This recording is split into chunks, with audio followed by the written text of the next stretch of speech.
Welcome to the pre-YouTube videos, animations, and live streams Iceberg.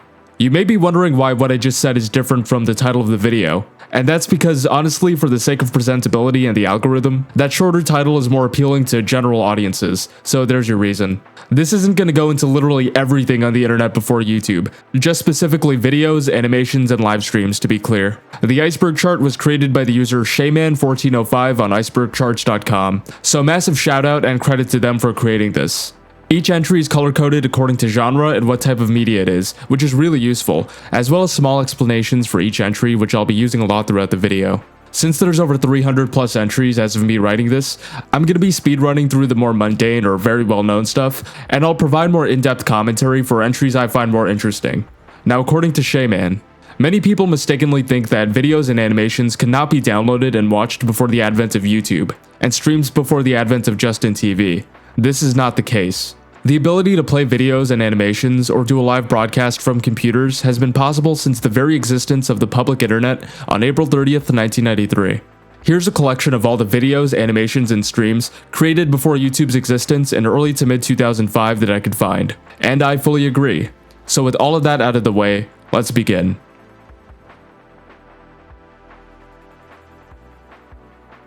End of the World is a flash animation created by Jason Windsor, posted on Albino Black Sheep on October 30th, 2003. The United States had recently invaded Iraq, which led to the Iraq War, making Jason create this video featuring how the world might end with missiles and nukes in response. A sequel to this video was created on January 20th, 2018, during the first Trump administration. "All your base are belong to us" is a line from the poorly translated English port of the Japanese game Zero Wing, released in 1989, and in the West in 1991. In the late 90s, the line became one of the earliest memes on the internet and sparked an animated music video, which is what's playing on screen. The music video was created by the user bad_crc on February 16th, 2001, being posted on Newgrounds, and later YouTube on July 31st, 2006. Star Wars Kid is a video of a student named Ghislaine Raza who was messing around with a golf ball retriever, pretending it was a lightsaber, recorded on November 4th, 2002. Unfortunately, Ghislaine had left the tape of him messing around at school, where other students found it and began to share it all over the internet, using P2P services on April 14th, 2003. He was later bombarded with severe bullying and attacks from people online when the video went viral, which caused him to check into a psych ward with severe depression. Ghislaine later managed to get a law degree from McGill University, and has been helping other victims of bullying since 2013. Peanut Butter Jelly Time is a video of a pixel art banana that's dancing to the aforementioned song created by the Buckwheat Boys, specifically Jermaine DJ Chipman Fuller, in 2002. It first started to circulate on the off-topic forums before blowing up on sites like Newgrounds. The song was so big that they even made a reference to it on Family Guy, specifically from Season 4 Episode 16 on December 10th, 2006. The dancing banana gif was created sometime in 1999 by the Norwegian artist Trym Stine and used as an emoticon for several forums, with many variations of it as seen here. Jermaine would later get into some sort of altercation with a police officer in Las Vegas sometime in 2002, in which he shot the officer in the head and chest. Following the shooting, Jermaine broke into an apartment and held 2 hostages at gunpoint. Thankfully, the hostages managed to escape, and Jermaine then barricaded himself in the bathroom. In order to try and calm him down, the police contacted his brother-in-law Calvin Snoop Dogg, yes, that's Snoop Dogg, Broadus. However, even after talking to him on the phone, Jermaine refused to cooperate. The standoff with the police lasted 11 hours, until they broke down the door and found Jermaine dead with a single shot to his head. The group shortly broke up after, and the officer in the beginning actually managed to survive the gunshot wounds. Wow, that got dark really fast. We Like the Moon is a music video from the band Sponge Monkeys created in 2002, uploaded on the site rathergood.com. The videos of 2, squirrels, hamsters, guinea pigs, I don't know, with huge human eyes and mouths singing very badly about why they like the moon. In 2003, the sandwich company Quiznos would make a parody of the song in the same style of the music video, talking about submarine sandwiches from Quiznos instead. It's one of the earliest examples of companies using viral surrealist internet memes to advertise, which to this day honestly has not been done well. Badgers is a flash animated music video created by Jaunty Picking, otherwise known as Mr. Weeble. The video consists of 12 cartoony badgers doing calisthenics, while the word badgers is repeated over and over again. also including a mushroom and a snake. The video was uploaded on beta.com, that's beta with a 3, on September 2nd, 2003, and went viral immediately. The Kitty Cat Dance is a music video featuring pictures of a cat named Kayla, animated to look like she's dancing. Steve Ibsen, the owner, revealed that he took some photos of Kayla before leaving for school. He then realized that the photos kinda made it look like she was dancing, so he created a short animation of her dancing with some music, uploaded to the site G-Shack on March 3rd, 2004. Numa Numa is a video of Gary Bolsama lip-syncing and dancing to the song Dragastia Dinte, I probably butchered that, I'm so sorry, by the band Ozone, uploaded to Newgrounds on December 6, 2004. The video would go extremely viral soon after, reaching second on the most watched internet videos of all time, being beaten out by Star Wars Kid at number 1. A sequel to Numa Numa was created in 2006 called New Numa, with a higher production value, but not the same level of fame that the original had. Happy Tree Friends is an adult animated web series created by Aubrey Ankrum, Rod Montijo, and Ken Navarro. The premise is a bait-and-switch format in which the first part of an episode looks like it's made for children with cute forest animals living peaceful lives, until something goes wrong and they all end up dying in horrifically graphic, bloody, and gory ways with a lot of detail. The series began on Christmas Eve 1999 on Mondo Media, until switching to YouTube circa 2007. Bad Day is a viral 27-second commercial for the company Lorinix, created in 1995, to advertise digital home and office security cameras. The video features real-life shipping manager for the company, Vinny Licciardi, bashing his computer with a keyboard and pushing it to the ground. The commercial was shared via CD-ROM, in which people would copy it and send it to their friends and family via email.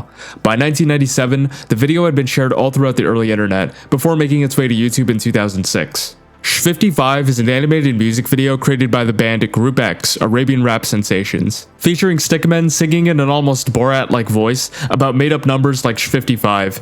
The audio track for the song was released in 2000, with the animation spreading online around 2001.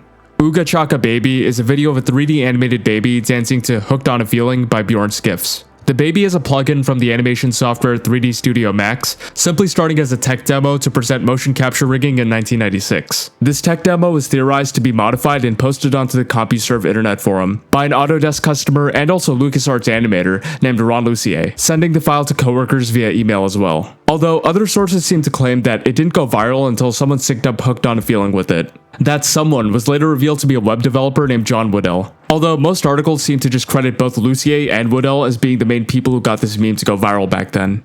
Rejected is an animated short created by Don Hertzfeld, released in the year 2000. It's entirely hand-drawn and captured on 35mm film, with very impressive looking animation and a really cool sequence that happens near the end. And this makes sense, given that Don is an accomplished filmmaker and animator with years of experience. The animation follows some rejected commercials Don had created for 2 fictional companies, compiled into 9 minutes of absurdist black comedy. It was even nominated for Best Animated Short Film at the 2000 Academy Awards. If you haven't seen his stuff before, I highly recommend one of his movies called It's Such a Beautiful Day. It's one of his best works in my opinion. Jib Jab is a digital entertainment studio founded by brothers Evan and Greg Spiridelis in 1999. Most of the more famous videos they created back in the day were parodies and political satire of the US election around 2004, like This Land, Second Term, Good to Be in DC, etc. The animation style of the videos involved cut-out photos of a person's head with the mouth opening up like a puppet or some sort of ventriloquist dummy, which might be a joke in and of itself given how much they make fun of George W. Bush, and maybe they're subtly trying to call him a puppet. They also did year-end reviews where each year from 2005 to 2014, they would recap some of the most famous or important events that happened in the form of a song, which was pretty entertaining to watch. Now, they did stop in 2014, however, they did make one for 2020, and I'm gonna be honest, it's really not that good compared to the other ones. Nowadays, they seem to just focus on those dumb e-card things where you can put your friend's face over a cutout of something. Suffice to say, they aren't really what they used to be 20 years ago. Hey Mr. Taliban, Nowhere to Run, Nowhere to Hide is a satirical animated parody of the Banana Boat song by Harry Belafonte, except the lyrics are altered to demand the Taliban turn over Osama bin Laden, and how they're gonna bomb his home as revenge for 9/11. This is animated to look like it's being sung by Secretary of State Colin Powell, while George W. Bush plays the drums. The animation was created by Oscar Software and released in November 2001 on Albino Black Sheep. I Will Survive Alien Song is a 3D animated parody of the song I Will Survive by Gloria Gaynor, featuring a fairly well animated alien at a disco. The animation was created by Victor Navone in 1999, who would later go on to work for Pixar's animation department for movies like Brave, WALL-E, and Inside Out. Salad Fingers is a Flash animated web series created by David Firth, released on July 1st, 2004 via Newgrounds. The series follows a green creature named Salad Fingers that likes rusty spoons and lives in some sort of post-apocalyptic hellscape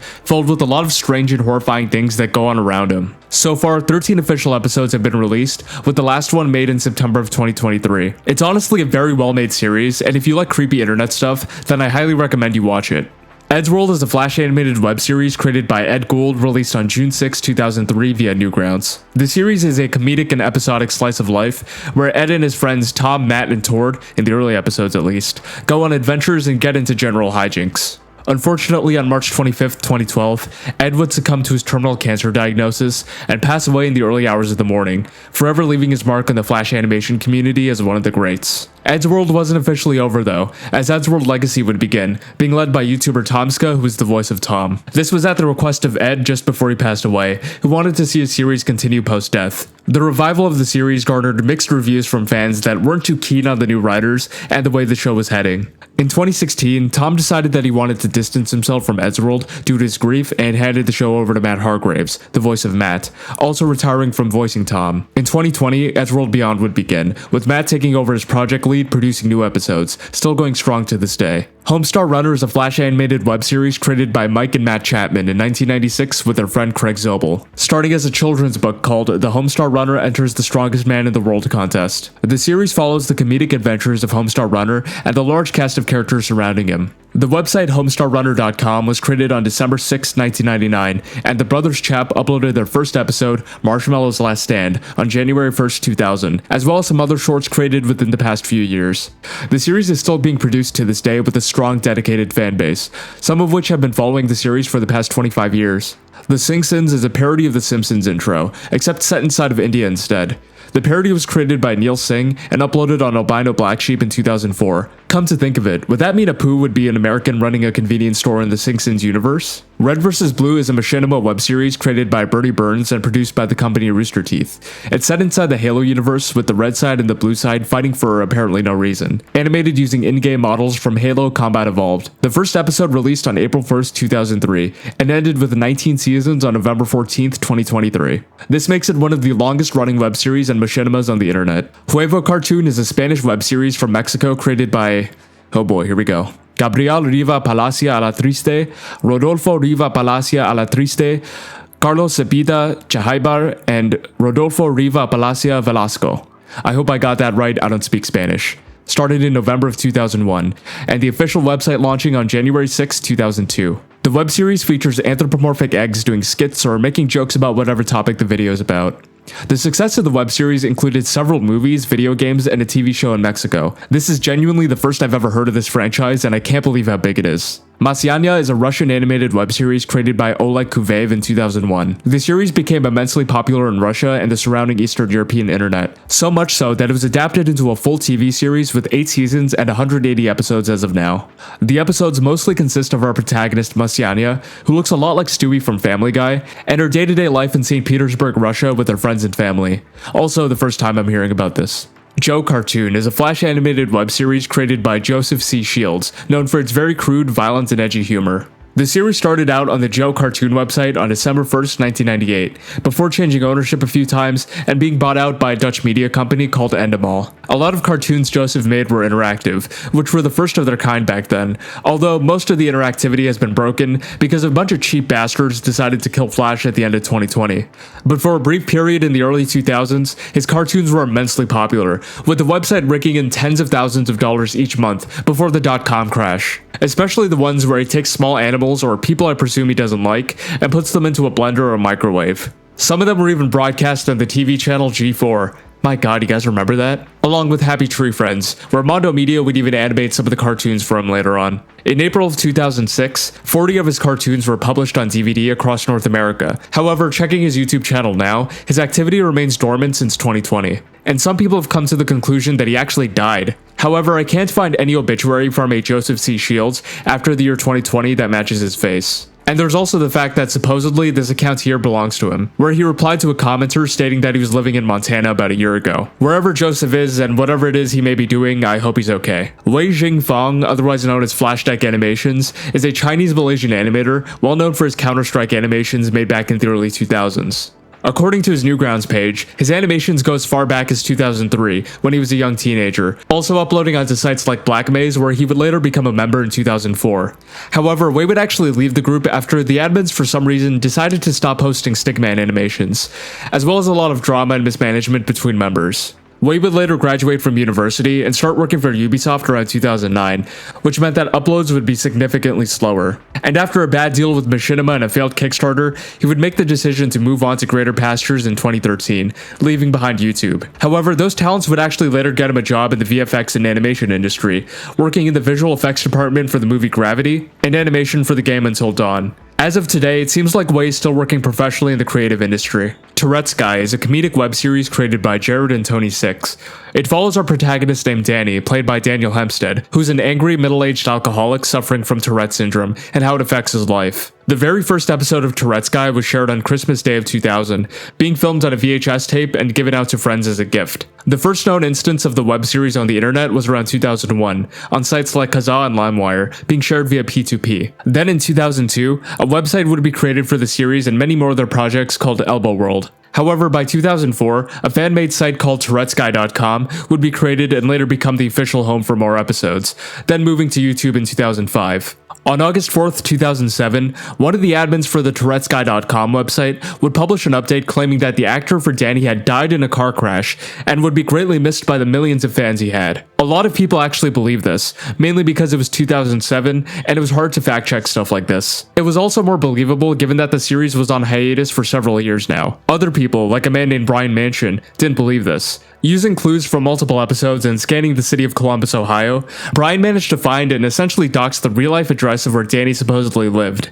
Which was not even true given that Yellow Pages listed that address as belonging to Tony. Residents who were living in the city said they spotted Danny alive and well shopping at Kroger, making a lot of people confused for years, wondering if Danny was really dead or not. Turns out the whole thing was a big hoax and Danny was alive, returning to the series on Christmas Day 2009. Most likely just a prank by the admin, to be honest. I can't really think of any other reason to do this. Daniel, Jared, and Tony have had to make multiple disclaimers since the docs to respect the private lives of everybody involved in the production of the series, especially for Danny, given that he's had multiple stalkers throughout the years. Thankfully, despite this, Tourette's Guy episodes are still being made, with the last entry being uploaded on June 20th, 2023.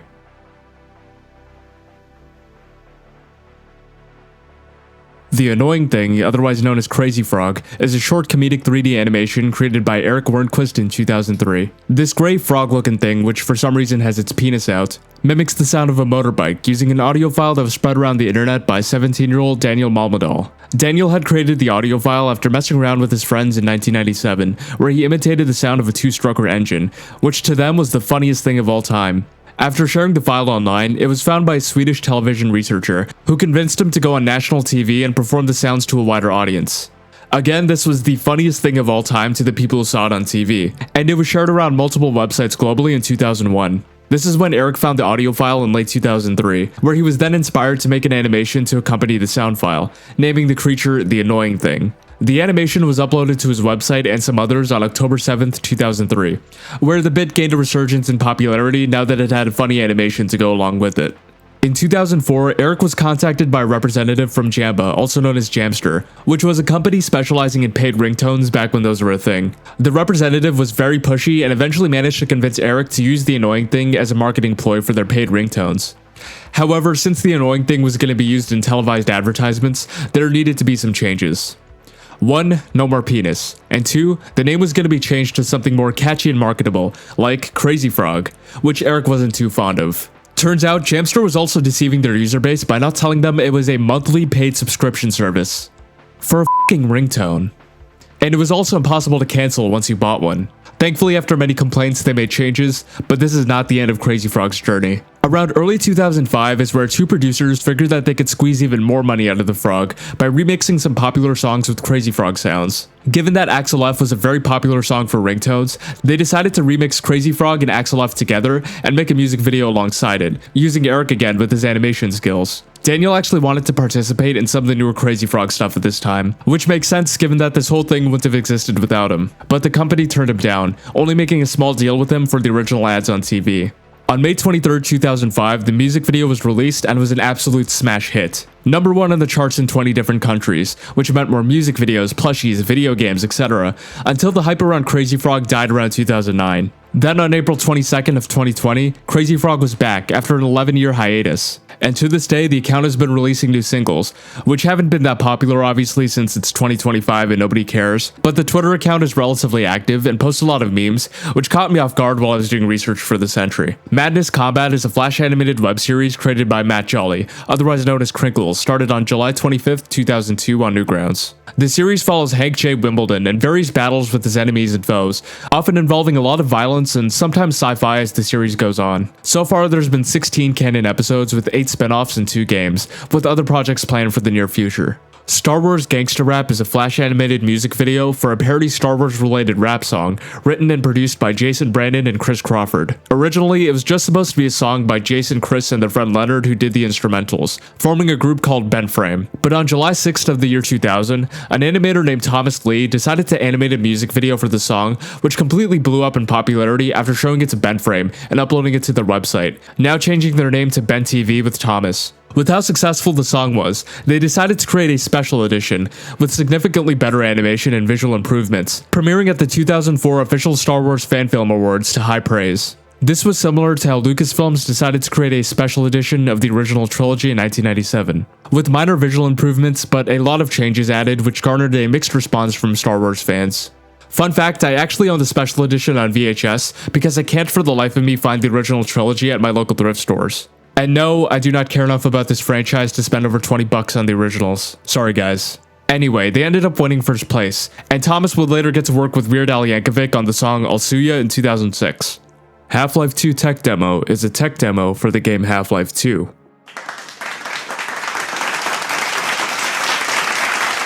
Okay, but for real, during E3 2003 held between May 14th and May 16th, Valve decided to show off their brand new source physics engine for an upcoming sequel to their smash hit game Half-Life 1, released in 1998. The video itself shows the audience's reactions and narration by Half-Life 2 developers with previously never before seen graphic detail and real-life physics simulations. Obviously, nowadays this is pretty run-of-the-mill for any video game, but keep in mind this was 22 years ago. Nobody had seen anything like this, which must have been mind-blowing to see live for the first time. There was also a lot of deleted scenes and/or things made specifically for the showcase at E3. Different dialogue, sequences of events happening out of order, early design choices for character models, and unused level designs to name a few. An earlier tech demo was actually produced by Valve and was meant to be showcased at E3 2002. However, the developers weren't satisfied with what they wanted to show and took another year to rework and improve it. This earlier version can be found in full and at high quality directly from the Valve YouTube channel and website as a part of the Half-Life 2 20th anniversary update, as well as a full high quality version of the finalized 2003 tech demo. You can even find playable versions of the tech demos on hl2-beta.ru and valvearchive.com. XiaoXiao is a Chinese slash animated series created by animator Zhu Jichang. The series first started on Newgrounds and his own site xiaoxiaomovie.com on April 19, 2001. It features a pretty basic concept of a bunch of stick figures fighting, becoming a massive hit which inspired hundreds of other stick fight cartoons in the coming years. Some of the animations were even interactive, playing like video games instead of something you just watched. After 9 short episodes of XiaoXiao, the series was retired on October 10, 2002. Then in June of 2004, Zhu filed a lawsuit against Nike for allegedly plagiarizing some of his cartoons for a marketing campaign that they made. Nike argued that Stickmen as a concept were a public domain, and that Zhu's Stickmen lacked originality to make them legally distinct enough to claim ownership. Zhu ended up winning the lawsuit, being awarded $36,000 from Nike.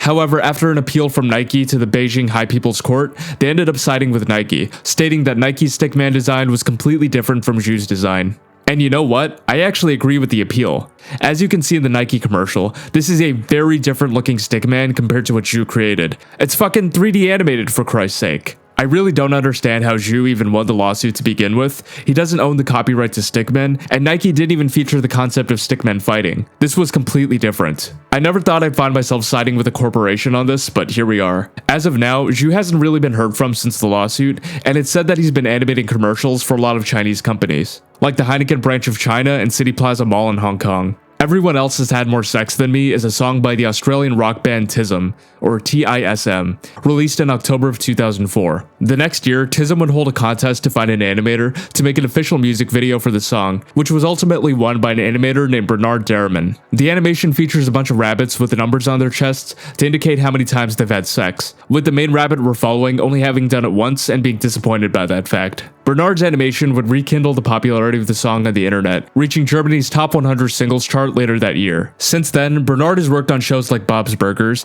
even co-directing the movie with Lauren Bacall. History of the F-Word is an audio sketch narrated by Jack Wagner, who is famously the voice behind the PA system at Disneyland.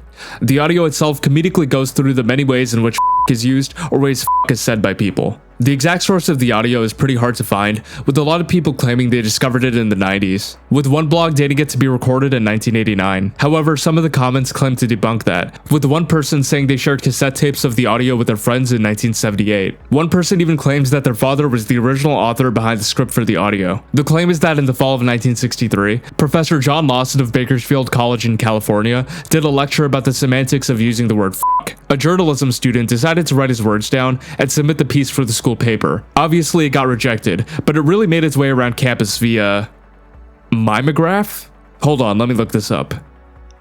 Okay, so a mimeograph was the precursor to the photocopier, where it would duplicate words using an inked stencil onto multiple pieces of paper. What? I'm not gonna sit here and pretend like I knew what a damn mimeograph was. I bet you didn't either. Anyway, given that this journalism student didn't put his name on the paper, it's been very hard to accurately credit a source for the monologue ever since. This comment was made back in 2010, and so far it's the best theory I've seen which explains the origins of the audio sketch. I guess sometime later, Jack Wagner found it and decided to narrate it for fun in the 70s. Some people mistakenly think that this was a Monty Python sketch, or it was narrated by George Carlin, but if you compare the voices, I'd say it's an exact match to Jack. I think I've said ladies and gentlemen, boys and girls about 8 million times. I don't know. Trouble. I guess I'm really now. Aggression. Don't with me, buddy. Decades later in the 90s, an animator named Steve Leyland would create a flash animation to go along with the audio sketch, which blew up in the early 2000s on sites like eBombsWorld and Albino Black Sheep. You Kicked My Dog is a viral prank call recorded in the fall of 1993 in Mississauga, Ontario, Canada. The caller, going by Kirpal in a heavily exaggerated Indian accent, accuses a man named Aptar's daughter of kicking his dog. Kirpal speaks to the daughter and even gets her to give the phone to her dad to try and convince him that she really did kick his dog. The call goes on for about 3 minutes, where Kirpal tries to rage bait them even more by cursing and threatening them. The origins of the audio is kind of up for debate, as most people state that the recording was made around 1993 in that area of Canada, but people disagree on who the caller actually was. Some say that it was a comedy duo from New York called the Jerky Boys, while others say that it was a teenager named Travis Hopkins who lived in the area. Honestly, the second answer makes a lot more sense given that it's within the same country, so I'm gonna say that it was Travis Hopkins who made the call. Sometime in 1999, this animation would appear alongside the audio made by a user named Jabba on Newgrounds, before getting ripped onto sites like Funny Junk and eBombsWorld in the early 2000s. Arnie's Pizza Shop is a crudely made flash animation in the style of Jib Jab, which is animated over an audio clip of someone doing an exaggerated Arnold Schwarzenegger impression if he worked at a pizza shop. The original creators of the audio are said to be the Jerky Boys who I mentioned in the previous entry. However, I can't really find any credible evidence to confirm that it was in fact the Jerky Boys who made that audio. Although given that their style of comedy fits, I think it might be a safe bet to say that it was them. I also can't find the person who made the animation, but maybe we can assume it was also them. Not much else to go on for this one. Sensimilla Street is a parody of Sesame Street, where Kermit the Frog and Big Bird smoke weed. Elmo also makes a brief appearance. The audio was created by Bubba the Love Sponge in 1998, and was distributed via P2P music sharing online, using sites like Napster and LimeWire. Also, if you were wondering, Sensimilla is just a method of cultivating cannabis to increase potency in resin production. Banana Phone is a children's album released in September of 1994 by Raffi and Michael Krieber. However, what this entry is referring to is a flash animated skit created by Dave Tetro, where the main character starts hearing the song on repeat while his roommates have no idea what he's talking about. Then the song gets louder, and after 10 hours the main character has a mental breakdown and goes unconscious, thankfully ending the song. Then while both his roommates fight, the song starts playing in both of their heads too. The animation was created on May 1st, 2004 via Newgrounds. Burger King is another animation in the style of Jib Jab, where a person with Down syndrome is animated to sing a rendition of the Christmas song Carol of the Bells, except the lyrics are changed to working at Burger King instead. The animation, and I'm assuming the voice, were created by a person named S. Woodman in 2002, where Family Guy would come in and reference the video in Season 4 Episode 23 in April of 2006. Surprisingly, not the first time this has happened, if you remember Peanut Butter Jelly Time from earlier in the Iceberg. I feel like I should be mentioning something about having 2 nickels and how it's weird it happened twice, but I don't feel like it. Mashed Taters is a song and animation created by Enigma the Monkey in August of 2004 on Albino Black Sheep. The song takes lines from The Lord of the Rings The Two Towers, said by Samwise the Golem about potatoes, which became a meme in the Lord of the Rings community, and later turned into this animation and song. Milk and Cereal is a song created by G-Love and Special Sauce, released on March 1st, 1999.